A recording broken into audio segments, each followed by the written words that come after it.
Hello tears, இன்றைக்கி நான் சேனைக்கிழங்கு குச்சி சிப்ஸ் தான் பண்ண போகிறேன். இது டேஸ்ட்டு ரொம்பவே சூப்பராக இருக்குங்க. வாங்க எப்படி செய்கிறேன்னு பார்க்கலாம்.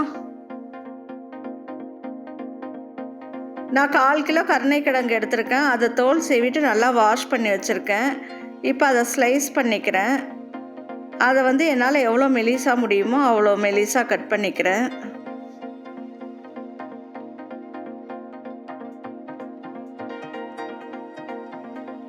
இப்போ எல்லாமே கட் பண்ணி எடுத்து வச்சுட்டேங்க.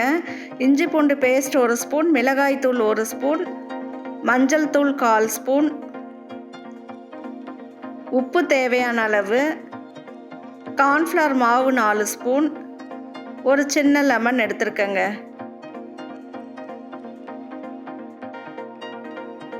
இப்போ ஒரு பிளேட் எடுத்துக்கிறேன். அதில் கட் பண்ண கருணைக்கிழங்கை போட்டு 1 ஸ்பூன் மிளகாய் தூள் போடுறேன். எடுத்து வச்சிருக்க அந்த மஞ்சள் தூளை போடுறேங்க.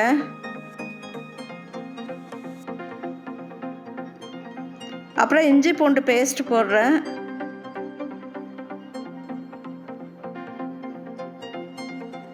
உப்பு போடுறேன்.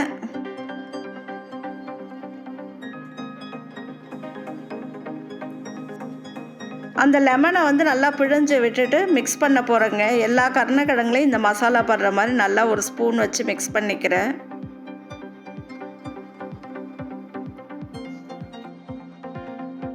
இப்போ இந்த வீடியோ பார்த்துட்டு இருக்க யாராவது பர்த்டே கொண்டாடுறீங்களா, இல்லை வெட்டிங் டே கொண்டாடுறீங்களா, அவங்களுக்கு எங்கள் சேனல் சார்பாக வாழ்த்துக்களை தெரிவிச்சுக்கிறேங்க.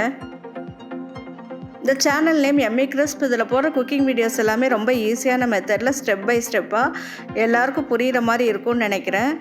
பிகினர்ஸ் கூட கண்டிப்பாக ட்ரை பண்ணி பார்க்கலாம். பார்த்து உங்களுக்கு பிடிச்சிருந்தா எங்கள் சேனலை லைக் பண்ணுங்கள், ஷேர் பண்ணுங்கள், கமெண்ட் பண்ணுங்கள், சப்ஸ்கிரைப் பண்ணுங்கள். எங்கள் சேனலுக்கு உங்கள் சப்போர்ட் கொடுங்க.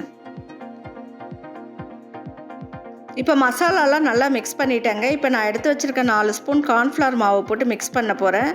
கை வச்சு மிக்ஸ் பண்ணுறேன், அப்போ தான் எல்லா இடத்துலையும் நல்லா மிக்ஸ் ஆகும். பாருங்கள், எல்லாமே நல்லா ஒரே மாதிரி மிக்ஸ் பண்ணிட்டேன். இப்போ கேஸ் ஸ்டவ் ஆன் பண்ணிக்கிறேன். அதில் ஒரு அகலமான பேன் எடுத்து வச்சுக்கிறேன்.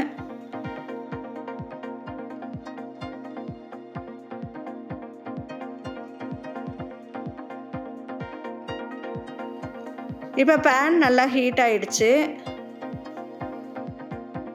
அதில் சிப்ஸ் பொரிக்க தேவையான அளவு சன்ஃப்ளவர் ஆயில் ஆட் பண்ணிக்கிறேன். எண்ணெய் சூடாகிறதுக்கு ஃபஸ்ட்டு கொஞ்சம் ஹை ஃப்ளேமில் வைக்கிறேன். எண்ணெய் நல்லா சூடானதுக்கப்புறம் மீடியம் ஃப்ளேமில் வச்சு இந்த சிப்ஸை பொரித்து எடுத்துக்கலாம்.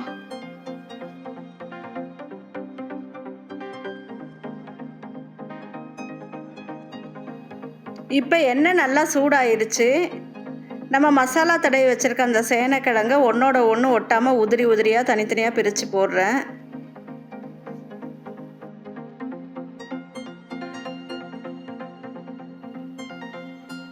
இப்போ சேனைக்கிழங்கு நல்லா ஃப்ரை ஆகிட்டுருக்கு.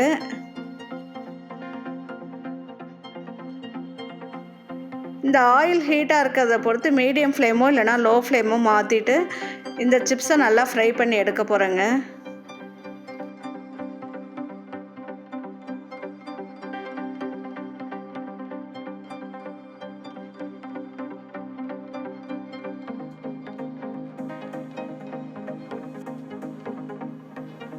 இப்போ சேனைக்கிழங்கு நல்லா ஃப்ரை ஆகிடுச்சு.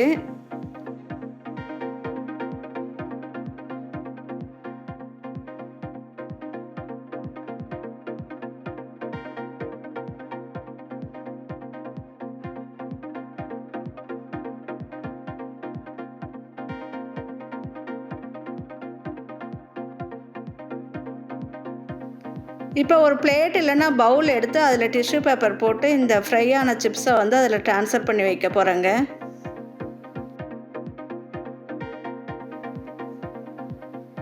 அந்த மாதிரி டிஷ்யூ பேப்பரில் நம்ம மாற்றி வைக்கும்போது அதில் எக்ஸஸ் ஆயில் இருந்தால் எல்லாம் இந்த டிஷ்யூ பேப்பரில் வந்துடும்.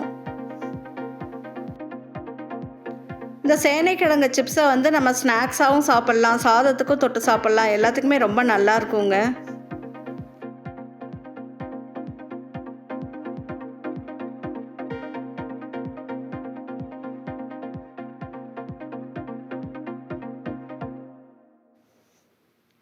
ஒரு சூப்பரான கிறிஸ்பியான சேனைக்கிழங்கு சிப்ஸ் ரெடி ஆயிடுச்சுங்க.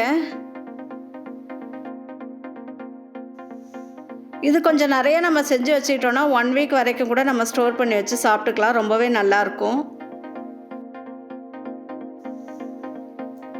இதை நீங்களும் கண்டிப்பாக ட்ரை பண்ணி பாருங்கள். எப்படி இருந்துச்சுன்னு சொல்லுங்கள்.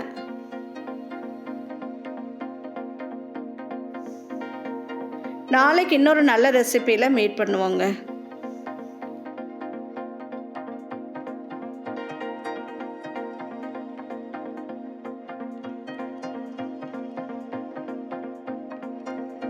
தேங்க்ஸ் ஃபார் வாட்சிங். Love you to all. நாளைக்கு இன்னொரு நல்ல வீடியோவில் மீட் பண்ணுவோம். என்றும் புன்னகையுடன் எம்ஏ கிறிஸ்ப்.